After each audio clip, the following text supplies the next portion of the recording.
सभी देवियों और सज्जनों का एम सीट पर प्रवेश और इससे संबंधित अपन अलग आगे और भी वीडियो बनाएंगे जिसमें भौतिक सत्यापन व विद्यालयों की फीस के पुनर्भरण के दिशा निर्देश के बारे में भी चर्चा करेंगे। परंतु आज का अपना विषय रहेगा प्राइवेट स्कूलों में निःशुल्क सीट पर प्रवेश के लिए 23-24 के लिए। तो इसमें आगे चलते हैं। पर अगर अध्याय फर्स्ट की पृष्ठभूमि में देखा जाए तो ये 1 अप्रैल 2010 को प्रारंभ हुआ था। इसमें सबसे महत्वपूर्ण बात यह है कि जो 25% जो सीटें हैं वो दुर्बल वर्ग और असुविधाग्रस्त समूह के बालिक बालिकाओं के लिए कक्षा 8 तक निःशुल्क शिक्षा उपलब्ध करवाने के लिए है। अगर इसके नियमों की बात की जाए तो इनके नियमों में अपन स्टेप बाय स्टेप सभी नियमों का ज्ञान यहाँ पर प्राप्त करेंगे। अगर आप मेरे चैनल पे नए हो तो सब्सक्राइब जरूर करें ताकि ऐसी महत्वपूर्ण जानकारी आप तक तुरंत पहुँचे। अध्याय 2 में प्रवेश प्रक्रिया के बारे में बताया गया है, जिसमें एंट्री लेवल कक्षा में प्रवेश के लिए बताया गया है यहाँ पर कि प्रत्येक निजी विद्यालय को अपने विद्यालय में संचालित समस्त पूर्व प्राथमिक कक्षा तथा कक्षा 1 में उस कक्षा में प्रविष्ट कुल विद्यार्थियों की संख्या के 25% की सीमा तक दुर्बल वर्ग एवं असुविधाग्रस्त समूह के विद्यार्थियों को निःशुल्क पूर्व प्राथमिक शिक्षा यानी PP3, PP4, PP5 प्लस एवं प्राथमिक शिक्षा कक्षा 1 हेतु प्रवेश देना होगा। अर्थात कहने का अर्थ यह है कि कक्षा 1 में या उससे पूर्व जो क्लासें हैं उसे पूर्व प्राथमिक क्लास कहते हैं, उनमें जितने आपके सशुल्क विद्यार्थी यानी जो फीस देने वाले विद्यार्थी हैं प्राइवेट स्कूलों में जितने पढ़ते हैं उनके 25% विद्यार्थी है वो आपको निःशुल्क पढ़ाने पड़ेंगे और वो भी दुर्बल वर्ग और असुविधा ग्रस्त समूहों के पढ़ाने होंगे। सभी प्राइवेट स्कूलों को ये RT नियम के तहत सरकार ने अति आवश्यक कर दिया गया है और इसकी पुनर्भरण राशि उन स्कूलों को प्राइवेट स्कूलों को सरकार देगी। तो इस प्रकार ये दुर्बल समूह और असुविधाग्रस्त समूह के बालकों के लिए बहुत ही अच्छा सुनहरा मौका है कि उन्हें समय रहते हुए ऑनलाइन फार्म इसके भरे जाते हैं। वो प्रक्रिया भी मैं आपको बताऊंगा आगे कि कैसे इसके ऑनलाइन फार्म भरने हैं, या तो इसी वीडियो में मैं बताऊंगा या अलग से इसके लिए मैं वीडियो आपको अगर अधिक समय का हो गया तो अलग से वीडियो मैं इसका बनाऊंगा। तो ये सभी दुर्बल वर्ग व असुविधाग्रस्त समूह के बच्चों के लिए बहुत ही अच्छा सुनहरा मौका है, तो इसमें चूकना नहीं चाहिए सबको। इसमें आपके आगे बता रखा है कि 2023-24 में गैर सरकारी विद्यालयों की पूर्व प्राथमिक कक्षाओं में RT के तहत निःशुल्क सीट पर अस्थायी प्रवेश दिए जाने हैं, क्योंकि ये कोर्ट की तरफ से कुछ डिसीजन है वो आने हैं, लेकिन ये प्रवेश हैं वो स्थायी ही होंगे, इसलिए इसमें कोई ऐसा घबराने की बात नहीं है। हर वर्ष ये प्रवेश लिए जाते हैं, बस थोड़ा सा जागरूकता की लोगों में कमी है, इसलिए इस वीडियो को ज़्यादा से ज़्यादा शेयर करें ताकि ज़्यादा से ज़्यादा दुर्बल वर्ग व असुविधाग्रस्त और गरीब समूह के लोगों को इसका फ़ायदा पहुंच सके। वो राज्य की टॉप मोस्ट प्राइवेट स्कूलों में अपना प्रवेश प्राप्त कर सकते हैं। तो 23-24 में PP3 plus PP4 plus PP5 plus में अध्ययनरत प्रवेश हेतु सीटें उपलब्ध हो तो ही उसमें इस सत्र हेतु आवेदन करने वाले बालकों की लॉटरी अनुसार वरीयता के क्रम में नियमानुसार प्रवेश दिया जाएगा। तो सीट उपलब्ध है या नहीं है ये आप इसके प्राइवेट स्कूल के पोर्टल पर जाके इसको सर्च कर सकते हो, वहाँ जाते ही आपको इसका ज्ञान हो जाएगा। अगर आपको नहीं मिलती है तो आप ई मित्र की सहायता से ये आप हेल्प ले सकते हो, वो सभी इसके बारे में जानते हैं और मैं भी आपको इसके बारे में बता दूंगा। तो प्री प्राइमरी, ये प्री प्राइमरी 3rd है, ये प्री प्राइमरी 4 है, ये प्री प्राइमरी 5 प्लस यानी ये प्री प्राइमरी 3 प्लस बच्चे यानी प्री प्राइमरी में 3 प्लस स्टैंडर्ड के बच्चे हैं वो इसमें आयु के प्रवेश ले सकते हैं। इसके बारे में मैं अपन आगे अध्ययन देखते हैं बारी बारी। PP3 प्लस कक्षा, तो इसमें समस्त सुशुल्क बालकों की संख्या और इधर दे रखी है निःशुल्क बालकों की संख्या।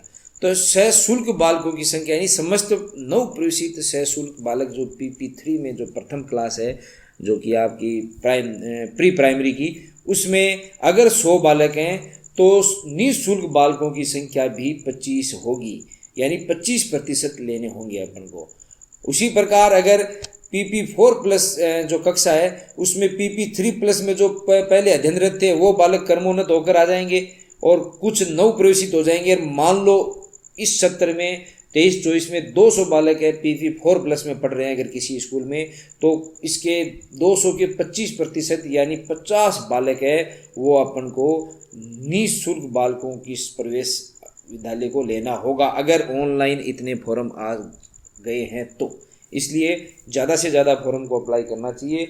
ये जो 50 बच्चे हैं ये पिछले क्लास से क्रमोन्नत होकर और नए दोनों को मिलाकर हैं। इसी प्रकार ये PP4 या PP5 क्लासों में इस प्रकार अपन प्रवेश दिला सकते हैं। उसके प्रवेश के लिए जो पात्रता रखी गई है, इसकी पात्रता के बारे में नंबर 2 बिंदु है जो पात्रता है, इस पात्रता के बारे में अपन बात करते हैं। तो इसके लिए महत्वपूर्ण बिंदु है 2.1 बिंदु दोस्तों, ये 2.1 बिंदु महत्वपूर्ण है पात्रता के लिए। तो इसमें सबसे महत्वपूर्ण यही समझाया गया है कि जो प्राइवेट विद्यालय है उसके आसपास के परिक्षेत्र यानी कैचमेंट एरिया में निवास करने वाला होना चाहिए बालक है वो उस कैचमेंट एरिया का होना चाहिए। कैचमेंट एरिया का अर्थ है कि अगर कोई विद्यालय किसी गांव में स्थित है, ग्राम पंचायत में स्थित है, तो उस ग्राम पंचायत का ही बालक होना चाहिए। और अगर कोई विद्यालय शहर में स्थित है तो वो विद्यालय उस नगर निकाय का ही होना चाहिए, शहरी निकाय का ही होना चाहिए, चाहे वो नगर परिषद हो या नगर निगम हो या नगर पालिका हो, उसी क्षेत्र में होना चाहिए। तो इसके लिए कुछ प्राथमिकता भी रखी गई हैं कि ग्राम पंचायत में भी अगर मान लो ग्राम पंचायत में 4 गांव हैं तो जिस गांव में विद्यालय स्थित है उस गांव वाले बालकों को प्राथमिकता दी जाएगी। अगर वहां के बालक की संख्या 25% पूरी नहीं होती है तो फिर उस ग्राम पंचायत में स्थित अन्य विद्यालयों को अन्य मतलब बालकों के प्रवेश के लिए उनको प्राथमिकता दी जाएगी। तो इस प्रकार ये नियम है वो इसमें दे रखे हैं सारे, तो 1 बाय 1 अपन देखते हैं। फिर अपन नियम 2.2 में दे रखा है कि बालक दुर्बल वर्ग या असुविधाग्रस्त समूह से संबंधित होना चाहिए। तो दुर्बल वर्ग क्या है और असुविधाग्रस्त क्या है इसके बारे में भी अपन देख लेंगे। तो दुर्बल वर्ग जो राज्य सरकार के 2020 के नियम अनुसार है वो उन्हें माना गया है जिनकी वार्षिक आय 2.5 लाख रुपए से कम हो। तो 2.5 लाख रुपए से जिन बालकों की माता पिता की वार्षिक आय कम है वो सारे बालक हैं वो दुर्बल वर्ग में आ जाते हैं। तो दुर्बल वर्ग के बालक हैं वो इसमें प्रवेश प्राप्त कर सकते हैं निःशुल्क सीटों में 25% और वो भी अच्छी से अच्छी प्राइवेट स्कूल में पढ़ सकते हैं बिना पैसे के, क्योंकि इनके जो रुपए हैं वो राज्य सरकार वहन करेगी, वो राज्य सरकार उस प्राइवेट विद्यालयों को देगी। तो ये बहुत ही अच्छी सुनहरी पहल है, इसका फायदा ज़्यादा से ज़्यादा लोगों को पहुंचना चाहिए, अतः इस वीडियो को ज़्यादा से ज़्यादा लोगों तक पहुंचाएं। फिर है 2.2 में 2 नंबर बिंदु है असुविधाग्रस्त समूह। तो असुविधाग्रस्त समूह में SC, ST, अनाथ बालक, HIV कैंसर से प्रभावित बालक वो है, या HIV कैंसर से प्रभावित माता पिता के बालक, या युद्ध विधवा के बालक, या निःशक्त बालक जो निःशक्त व्यक्ति को जो भी हैं परिभाषा दी गई है कि निःशक्त कौन कौन से हैं, उसमें भी बहुत सारे हैं, डिसेबिलिटी वाले या बहुत सारे पर्सन हैं। उसके बाद में पिछड़े वर्ग या विशेष पिछड़े वर्ग के भी बालक हैं वो भी प्रवेश ले सकते हैं, बस शर्त यह है कि उनके अभिभावकों की वार्षिक आय 2.5 लाख रुपए से ज़्यादा नहीं होनी चाहिए। और ऐसे बालक भी इसमें निःशुल्क में प्रवेश ले सकते हैं 25% सीटों में RT के तहत जो BPL में आते हैं। और BPL में भी केंद्र व राज्य की किसी भी सूची में अगर BPL में है तो वो उनके बच्चे भी निःशुल्क 25% सीटों में RT के तहत पढ़ सकते हैं किसी भी प्राइवेट स्कूल में। तो इसके लिए ऑनलाइन फॉर्म भरा जाता है, वो आप जरूर ध्यान रखें। अब ये इसमें बता रखा है कि एज समूह क्या होगी, इनकी पात्रता के लिए आयु का क्या क्राइटेरिया रखा गया है वो भी बता रखा है कि प्री प्राइमरी यानी 3+ है उसके लिए 3 वर्ष या उससे या 4 वर्ष के बीच में आयु होनी चाहिए बच्चे की। और प्री प्राइमरी 4+ है उसमें 3 वर्ष 6 माह से लेके 5 वर्ष से कम आयु के होने चाहिए। उसी प्रकार प्री प्राइमरी 5+ में 4 वर्ष 6 माह और या से अधिक होना चाहिए, वह 6 वर्ष से कम होना चाहिए। और प्रथम क्लास में प्रवेश के लिए 5 वर्ष से अधिक और 7 वर्ष से कम आयु तक के बालक हैं वो इन क्लासों में प्री प्राइमरी और प्राइमरी क्लासों में प्रवेश ले सकते हैं। और आयु की गणना है जो 31 मार्च 2023 को आधार मानते हुए आयु की गणना होगी, ये भी आपको अच्छी तरह से ध्यान रखना है। फिर उसके बाद में जो अगला बिंदु है 2.4 है वो है निःशुल्क प्रवेश हेतु प्रमाण पत्र, निवास प्रमाण पत्र। तो निवास प्रमाण पत्र में सबसे प्रमुख बात तो है कि अगर मूल निवास बनाया हुआ है तो बहुत अच्छी बात है, जो तहसीलदार से प्रमाणित होता है।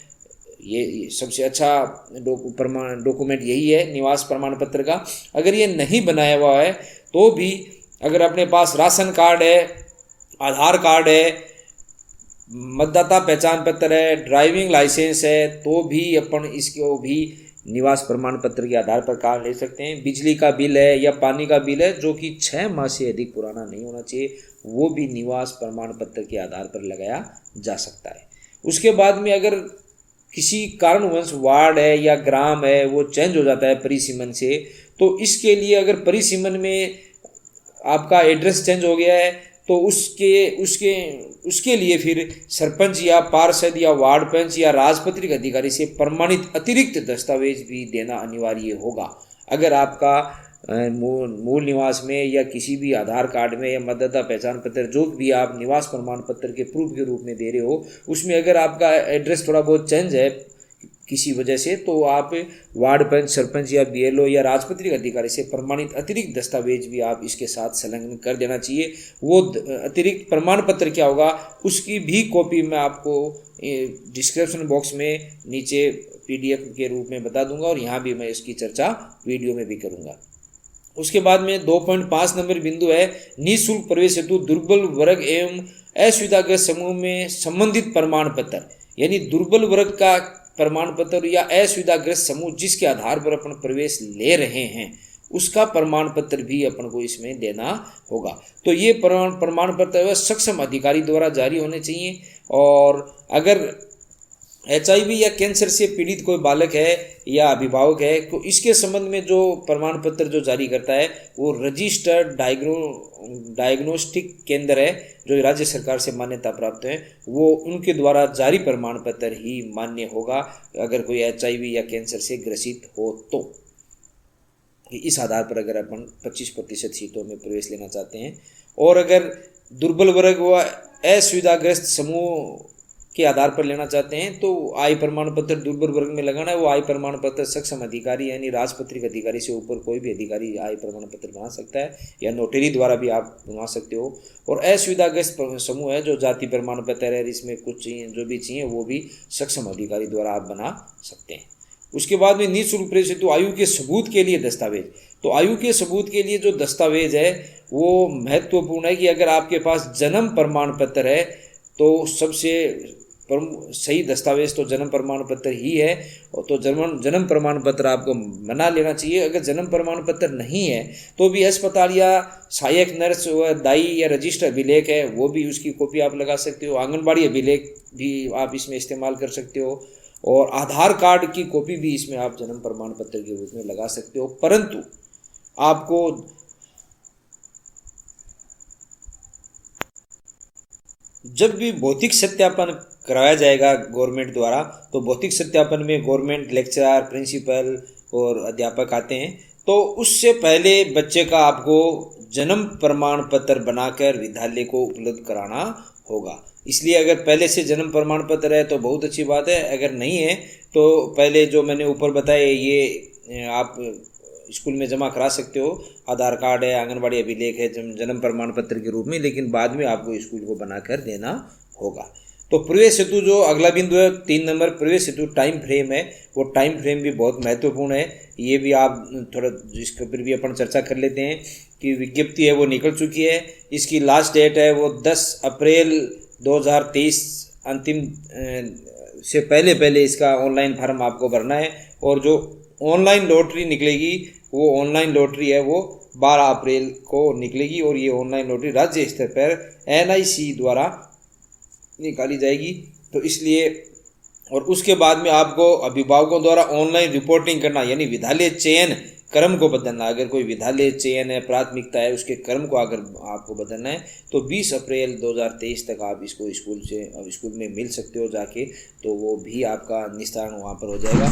उसके बाद अगर देखा जाए तो यहाँ पर विद्यालय द्वारा प्राप्त समस्त आवेदन पत्रों की जांच कर उन्हें सत्यापित किया जाएगा और उसके बाद में अभिभावकों सत्यापित किया जाएगा। किसी प्रकार की त्रुटि पाए जाने पर विद्यालय द्वारा त्रुटिपूर्ण दस्तावेजों पर आक्षेप लगाया जाएगा। ये आक्षेप अभिभावक एवं सीबीओ लॉगिन पर प्रदर्शित होगा, यानी अभिभावक अपने लॉगिन पर भी प्रदर्शित कर सकते हैं। जो वो ऑनलाइन भरेंगे, उस जिस आईडी से वो ऑनलाइन भरेंगे उस आईडी को खोल के उस लॉगिन में भी वो देख सकते हैं कि क्या आक्षेप लगाया है। और सीबीओ लॉगिन द्वारा भी जो मुख्य ब्लॉक शिक्षा अधिकारी है वो भी अपने वहाँ से भी प्रदर्शित होगा। साथ ही अभिभावकों के रजिस्टर्ड मोबाइल नंबर पर SMS संदेश प्राप्त होगा।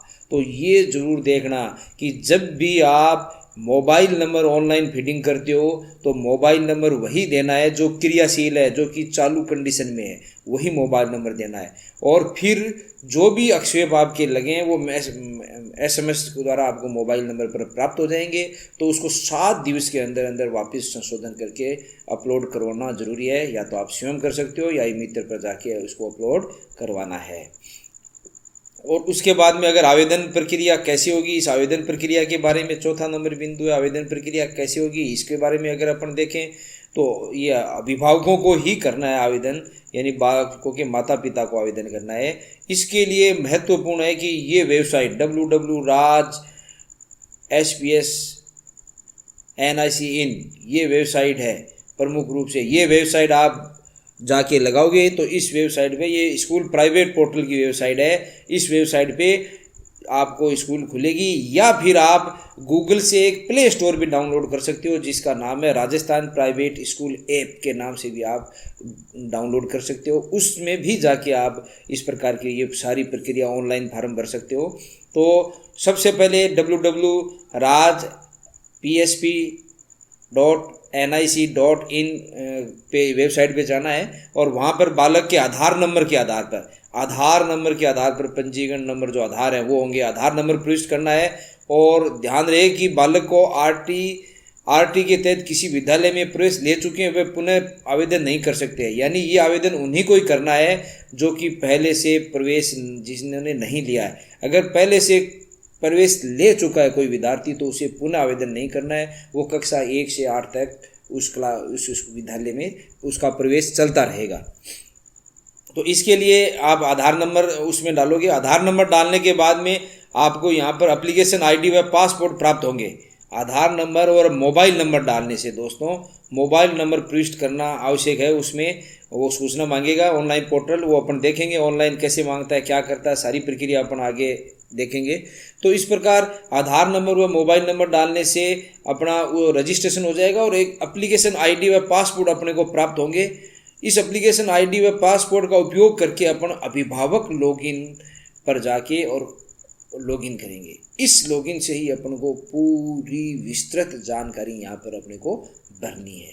तो विस्तृत जानकारी भरने के लिए कौन कौन से दस्तावेज अपने को प्रमुख रूप से चाहिए, इसके लिए आपको यहाँ से देखना है कि कौन कौन से दस्तावेज अपने को प्रमुख रूप से आवश्यकता है।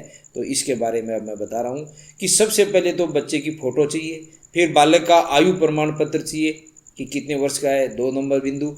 तीसरा नंबर अभिभावक का निवास स्थान संबंधी प्रमाण पत्र चाहिए कि उसका मतलब निवास स्थान संबंधी प्रमाण पत्र जो मैंने ऊपर चर्चा की थी वो। फिर अभिभावक का जाति प्रमाण पत्र चाहिए, फिर बालक का आधार कार्ड है, फिर आधार कार्ड ये नहीं है तो उसके पंजीकरण रसीद संख्या भी चल सकती है। फिर माता पिता या संरक्षण का अगर कोई दूसरी कैटेगरी के अनुसार जो भी है, जिस कैटेगरी के अनुसार वो प्रवेश लेना चाहता है कि अगर दुर्बल वर्ग से लेना चाहता है तो आय वर्ग होना चाहिए, या अगर वो ये यहाँ पर HIV प्रभावित होने की के आधार पर अगर वो बच्चा है तो प्रवेश लेना चाहता है तो HIV प्रभावित रिपोर्ट जो प्रमाण पत्र है वो चाहिए। और बालक के माता पिता युद्ध विधवा का अगर बच्चा है तो युद्ध विधवा होने का प्रमाण पत्र चाहिए। और वार्षिक आय प्रमाण पत्र। अगर बीपीएल है तो बीपीएल प्रमाण पत्र के आधार पर अगर प्रवेश लेना चाहता है तो बीपीएल का प्रमाण पत्र चाहिए। तो इस प्रकार प्रमुख रूप से 6 प्रमाण पत्र सभी को चाहिए होंगे। वो है, एक तो फोटो, दूसरा आयु प्रमाण पत्र, तीसरा निवास प्रमाण पत्र, चौथा जाति प्रमाण पत्र।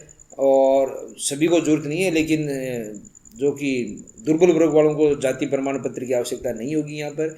और आधार कार्ड चाहिए होगा और वार्षिक आय प्रमाण पत्र। ये अति आवश्यक दस्तावेज हैं जो कि आपके पास होने चाहिए जब आप ऑनलाइन फार्म भरते हो, और इनकी पीडीएफ बना के और उसको अपलोड करनी पड़ती है।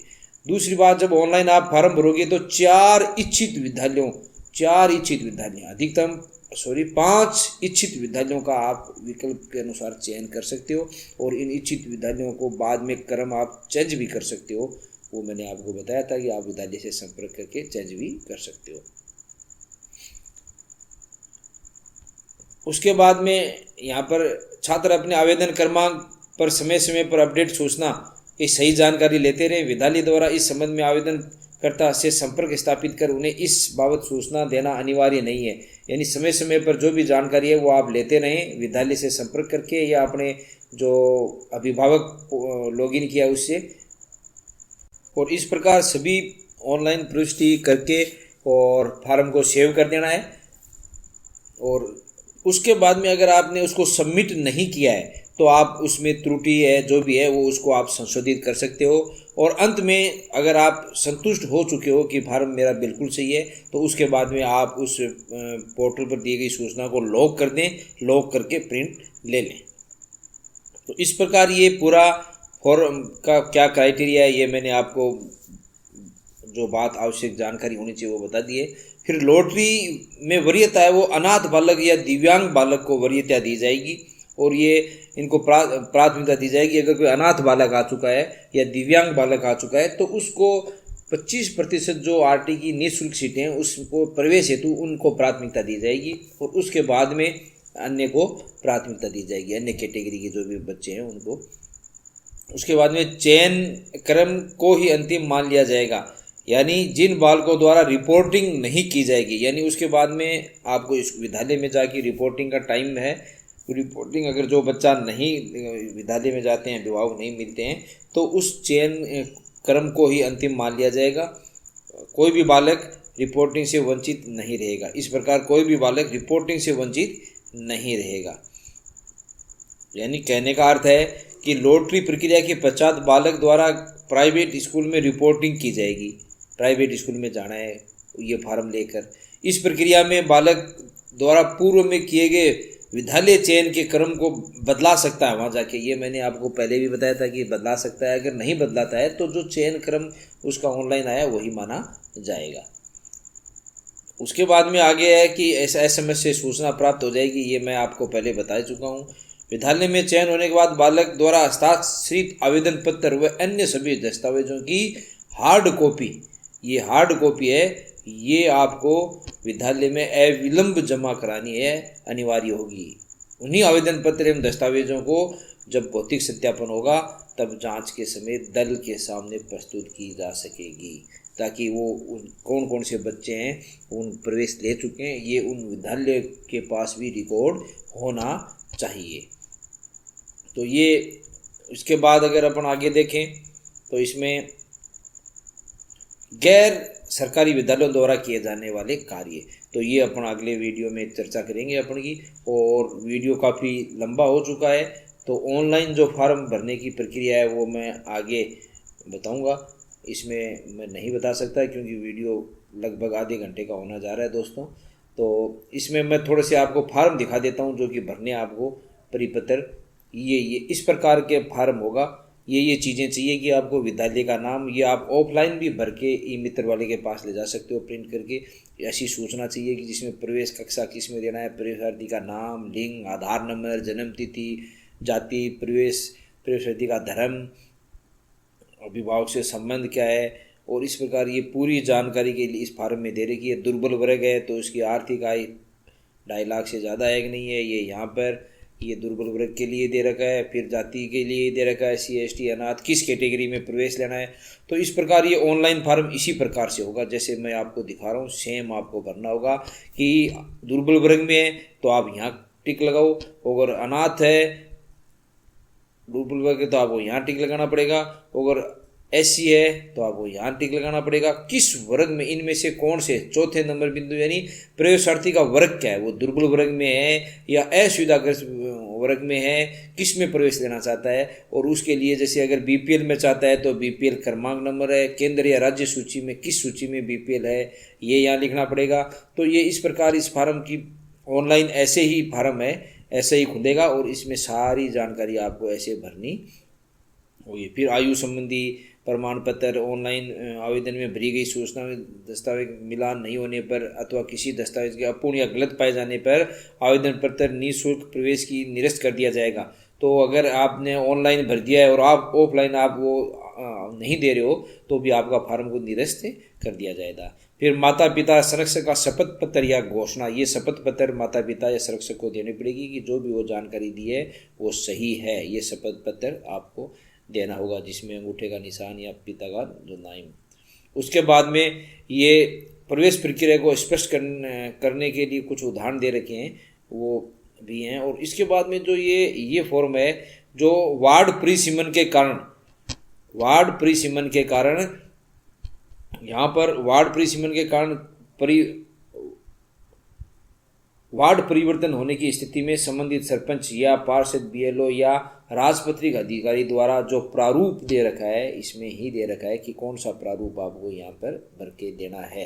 तो ये संबंधित सरपंच, वार्ड पंच, यहाँ पर वार्ड पंच BLO के नाम व पद, यहाँ राजपत्रित अधिकारी के साइन। तो इस प्रकार के अपन साइन करवा के और ये उस जन्म प्रमाण उसके निवास प्रमाण पत्र के साथ लगा देंगे। अगर अपना वार्ड चेंज है या अपना एड्रेस अगर कोई परिवर्तन है तो ये फॉर्म है, इसकी PDF आप यहाँ से ले सकते हो। और ये आय का घोषणा पत्र यानी माता पिता अपनी आय की घोषणा करेंगे, ये आय घोषणा पत्र भी यहाँ पर दे रखा है जिसमें यहाँ पर नीचे हस्ताक्षर है, आय घोषणा करते का नाम में विद्यार्थी के साइन और यहाँ उत्तरदायी व्यक्तियों के साइन है यहाँ पर। तो इस प्रकार ये आय घोषणा पत्र हो गया। तो इस प्रकार ये प्रमाणीकरण है, ये प्रमाणीकर्ता जो चाहे यहाँ पर देखो मजिस्ट्रेट भी हो सकता है, तहसीलदार भी हो सकता है, नायब तहसीलदार भी हो सकता है, नगर निकाय का अधिकारी हो सकता है, राजपत्रित अधिकारी हो सकता है, नोटेरी हो सकता है, जो नोटेरी पब्लिक का है वो, इनके द्वारा आप यहाँ पर हस्ताक्षर यहाँ पर करवा सकते हैं। तो इस प्रकार ये मैंने आपको डिटेल में बड़ी बड़ी बातें बता दी है। और ऑनलाइन भी ऐसे ही फार्म आएंगे जिनको मैंने फार्म आपको बता दिया कि ऑनलाइन किस प्रकार का फार्म आएगा, ये इस प्रकार का फार्म आएगा जिसको आपको यहाँ पर भरना है। और फिर भी ऑनलाइन प्रक्रिया भी मैं आपको समझाऊंगा मेरे अगले वीडियो में। धन्यवाद दोस्तों। अगर आपने अभी मेरे चैनल को लाइक और सब्सक्राइब नहीं किया तो लाइक और सब्सक्राइब ज़रूर करें और ज़्यादा से ज़्यादा शेयर करें ताकि ये प्रत्येक दुर्बल वर्ग व गरीब तबके तक ये चीज़ पहुँचे ताकि उनके बच्चे भी अच्छी से अच्छी प्राइवेट स्कूलों में प्रवेश ले सकें। धन्यवाद। आपका प्रिय दोस्त महीप सिंह।